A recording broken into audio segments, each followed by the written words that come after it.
Salut la famille, alors on se retrouve aujourd'hui pour un autre opus de Air Cars et aujourd'hui on va installer la pompe à essence dans la Civic. Mais comme ça commence à devenir un thème récurrent sur la chaîne, avant de l'installer, on va voir déjà à quoi sert une pompe, comment fonctionne une pompe, comment calculer le bon débit qu'il faut pour la pompe selon le véhicule. Et du coup, à la fin de tout ça, on va installer la pompe. Allez, on commence!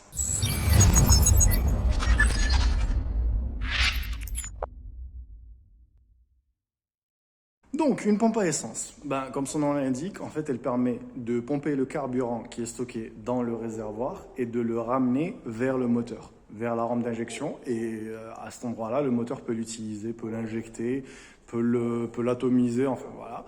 Après, il y a plusieurs types de pompes à essence. Tu as des pompes à essence basse pression, des pompes à essence haute pression. Dans le cas présent, dans le cas qui nous intéresse, ce sera une pompe à essence basse pression, donc qui pousse l'essence jusqu'à 3 bar 5 maximum, parce que c'est un vieux véhicule.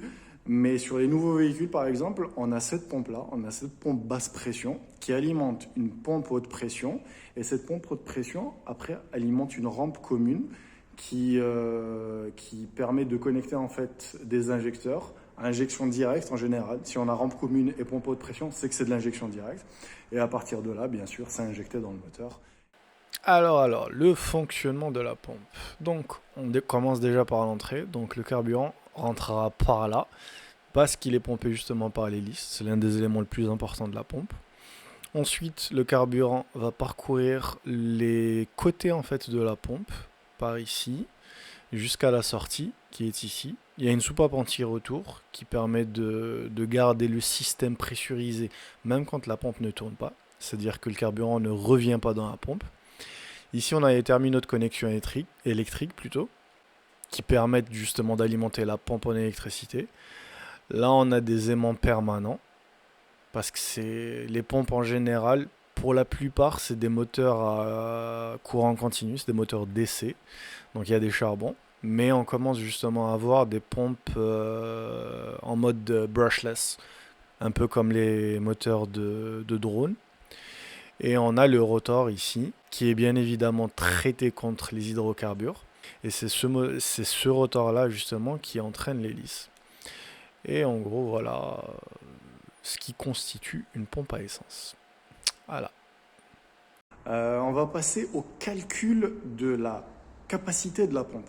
Alors, il y a une corrélation qui est très très importante entre la capacité de la pompe et la taille des injecteurs. En effet, les injecteurs ont un débit maximum, qui est qualifié en général en centimètres cubes par minute. Et les pompes à essence aussi ont un débit nominal qui est qualifié, lui, par contre, en litres par heure. Et cette relation-là est très très importante parce qu'il faut que la pompe à essence soit capable de fournir toujours plus que la somme de tous les injecteurs quand ils s'ouvrent au maximum. Très très très très important. Et on va faire un calcul rapide sur la Civic. Tout de suite, on va afficher ça à l'écran. Voilà, c'est parti. On va utiliser un petit tableur justement pour calculer la taille requise pour la pompe par rapport à la taille de nos injecteurs. Donc là, on a plusieurs cellules où il faut indiquer des données. Et là, on aura une sortie de données, donc le débit de la pompe. La première cellule où il faut indiquer les données, c'est le débit nominal en fait des injecteurs en centimètres cubes par minute. Le nombre d'injecteurs, en l'occurrence 4 sur la Civic. Ça, c'est une conversion qui nous permet de convertir la taille des injecteurs de centimètres cubes par minute vers litres par heure. Et là, théoriquement, on devrait avoir la taille enfin, le débit de la pompe à essence. Donc, sur cette Civic-là, typiquement, les injecteurs, c'est des 240 cm3 par minute. Donc déjà, là, on trouve que c'est 240 cm3 par minute, ça nous donne 14,4 litres par heure. Donc ça, c'est déjà bien. Et là, le nombre d'injecteurs, donc c'est un 4 cylindres, on en a 4. Voilà. Donc là, le débit minimum qu'il nous faut pour la pompe, c'est 57,6 litres par heure. Le souci, c'est que si la pompe ne débite que ça, elle ne créera pas de pression, en fait, derrière les injecteurs. C'est comme un tuyau d'eau, en fait, qui est tout le temps ouvert, mais où il n'y a pas de résistance. ça créera pas de pression. Il y aura du débit, mais pas de pression. Et du coup, sur ce chiffre-là, il faut rajouter un facteur d'à peu près 20% pour pouvoir créer de la pression. Donc, il nous faudra une pompe de plus ou moins à 90 litres par heure pour pouvoir justement assurer cette pression derrière les injecteurs. Donc maintenant, on passe au test et on va voir si justement la pompe peut fournir cette pression.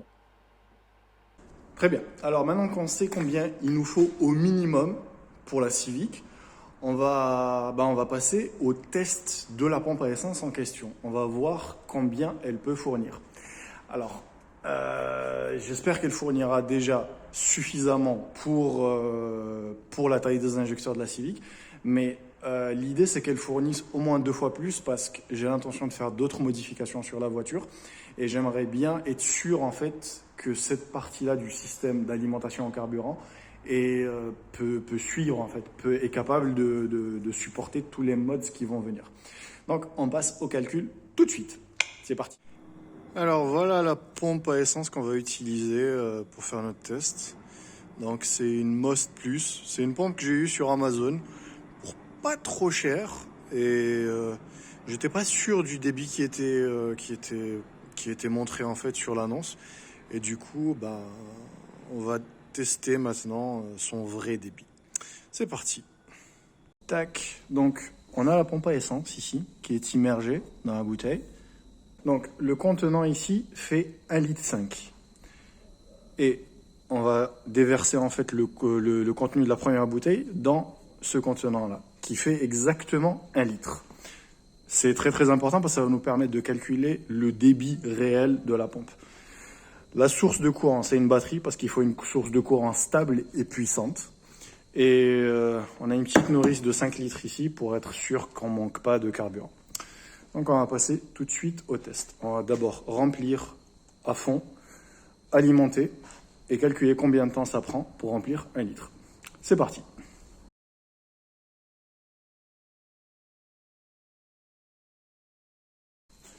Alors, pour des raisons de sécurité évidentes, on ne le voit pas à l'écran, mais j'ai quand même un extincteur juste en bas de moi parce qu'on va quand même mettre du jus dans une pompe à essence qui est immergée dans de l'essence, donc comme dans les conditions du réservoir habituel, sauf que la batterie est juste à côté et quand on l'alimente, en fait, ça fait une petite étincelle. Donc, ne le faites pas chez vous, faites très très attention et si vous le faites, utilisez un extincteur toujours à proximité. Voilà. On passe au test. Donc, on a le timer ici pour compter combien de temps ça prend pour se remplir d'1 litre. Là, on est en position d'Écosse et on y va. 1, 2, 3, parti, feu.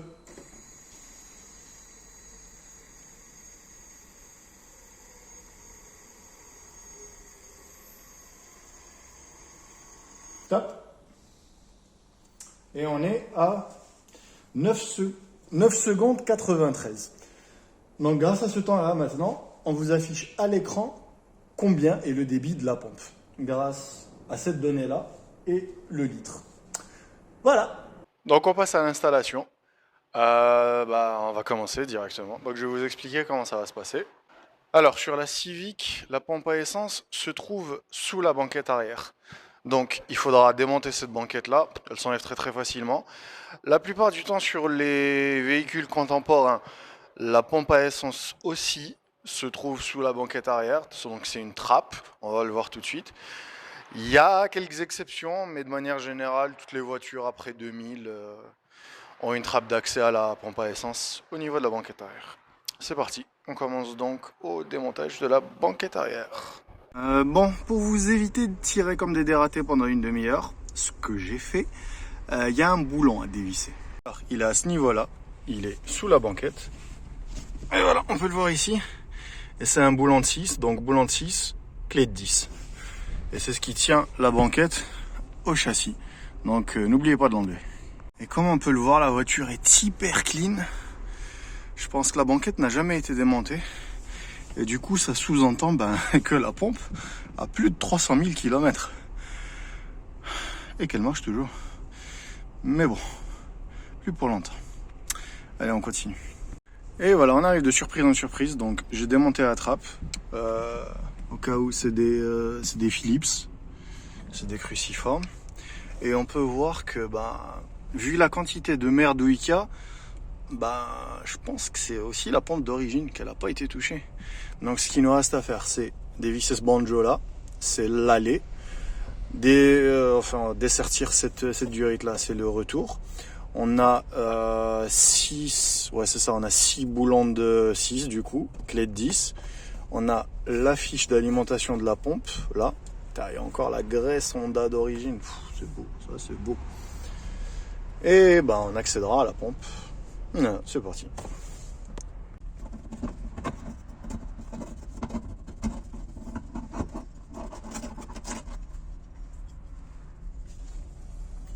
Oula, ça pisse. Et on a la pompe ici, là voilà. Par contre, je sens qu'on va avoir un problème pour le filtre parce que mon filtre n'a pas du tout cette forme, donc je pense qu'on va récupérer ce filtre là. Voilà, c'est parti.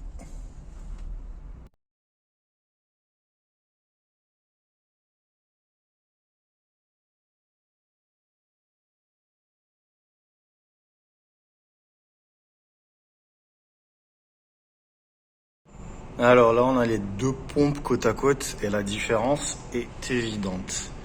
Le corps de la nouvelle est bien plus grand que celui de l'ancienne. La hauteur est différente. Du coup, la durite qui est ici, il va falloir la raccourcir légèrement.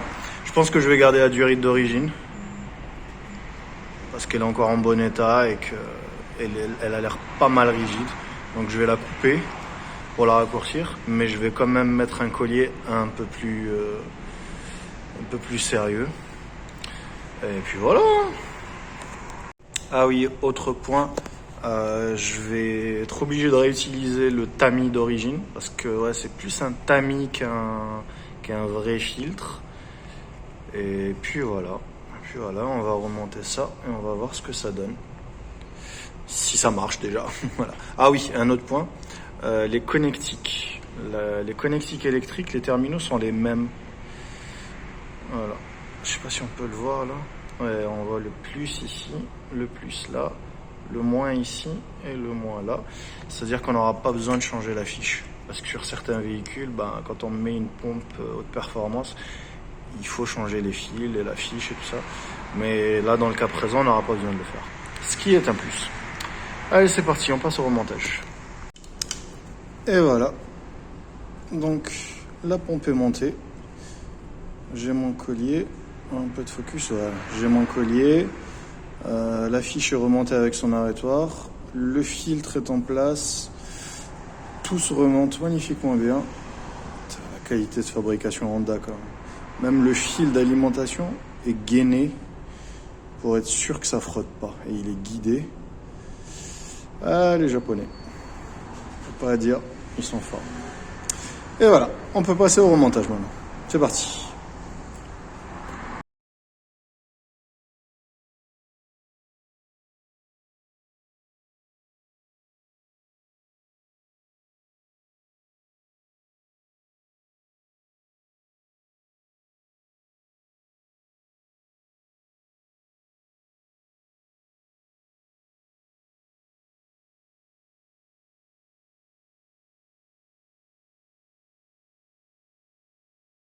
Alors, je sais pas si on pourra entendre le bruit de la pompe.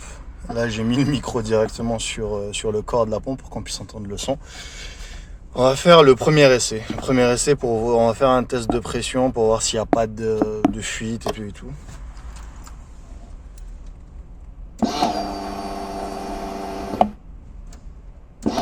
Deux. Et on démarre.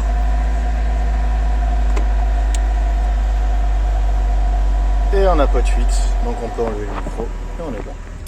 Et voilà. Et du coup, maintenant il faut refermer la trappe, remettre le siège, tout ça. Comme la procédure de démontage. Sur ce, alors ça sera tout pour aujourd'hui. J'espère que la vidéo vous a été informative, qu'elle vous a aidé à comprendre comment fonctionnait une pompe à essence, à quoi elle servait. Puis voilà. Bah, du coup, n'oubliez pas de vous abonner. J'ai toujours de nouveaux contenus qui viennent comme ça. Vous, ça vous aide à vous distraire. Et moi, ça me permet de faire plus de vidéos en fait. Donc n'oubliez pas de vous abonner à la chaîne YouTube et à la page Instagram aussi, qui s'affiche là ou quelque part ici. Et puis voilà, c'est tout pour aujourd'hui. Allez, salut la famille.